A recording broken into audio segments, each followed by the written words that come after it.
C'est bon, c'est à toi. Vous vous souvenez du gag du MMS? Bon, c'est un gag qui date d'il y a plus de 20 ans.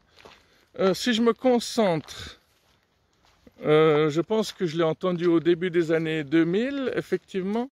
Comme beaucoup de blagues, il y a plusieurs versions et je vais vous raconter celle que je préfère. De toute façon, on y met toujours un peu du sien quand on raconte des blagues. Entre la première personne qui l'a raconté et la dernière personne qui l'a raconté, c'est presque plus le même gag. Alors, c'est un couple, on va dire, qui décide de faire une sorte de sondage ou d'interroger des personnes de plusieurs tranches d'âge différents. Alors, du coup, il commence par un autre couple. Ouais, c'est pas si compliqué, hein. C'est un couple qui va aller interroger d'autres couples, hein. C'est très simple à comprendre, en fait. Arrêtez de faire chier puis d'emmerder avec ce genre de détails. Bien, on retourne un peu en arrière et on appuie sur play. Oui, tout à fait. On fait une sorte de replay, si vous voulez. Il commence par un autre couple qui a la vingtaine. Il leur demande combien de fois faites-vous l'amour en général? Et le couple, la vingtaine, sourit, ils se regardent et ils répondent MMS. Donc, ils font la même chose, les deux reporters, avec un couple qui a la quarantaine. Alors, combien de fois, à quelle fréquence est-ce que vous faites l'amour? Les quarantenaires répondent MMS. Même chose avec un couple qui a la soixantaine, un peu gêné, un peu rougissant.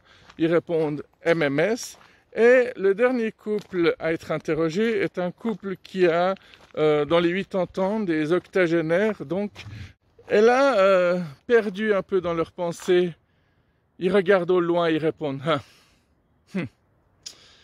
MMS. Le couple qui est en train de poser la question est un peu perdu parce qu'au fond, ils savent pas ce que ça signifie, MMS. Et ils comprennent encore moins pourquoi tout le monde a répondu MMS.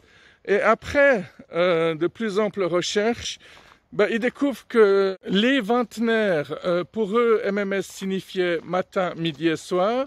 Pour les quarantenaires, ça signifiait mardi, mercredi et samedi. Pour les soixantenaires, ça signifiait mars, mai et septembre. Et enfin, pour les octogénaires, ça signifiait mes meilleurs souvenirs. Ça me plaît, c'est mignon. C'est très mal raconté, mais c'est sympa. Quel est l'intérêt d'une telle blague? Vous vous dites certainement ça, surtout si vous avez même pas souri. Bon, en même temps, si vous ne souriez jamais, faut vous poser la question si vous avez le sens de l'humour. Parce que dans ce cas-là, si vous ne l'avez pas, faut arrêter d'emmerder les autres et puis de les empêcher de rigoler, hein. On a encore le droit de raconter des blagues et des gags, même si on est très nombreux à savoir qu'on vit déjà dans une dictature. L'intérêt, au moment où cette blague était sortie, c'est qu'on venait d'entendre pour la première fois parler du MMS. C'était nouveau, on ne savait pas ce que c'était. On connaissait les SMS, mais pas encore les MMS. Et la deuxième chose, c'est aussi que ça a permis à certaines personnes de comprendre comment fonctionnait la sexualité. À 60 ans, tu peux plus faire matin, midi et soir, à moins d'un miracle, d'une grande spiritualité, de vraiment prendre soin de ton corps. Et encore, j'ai des réserves à ce sujet.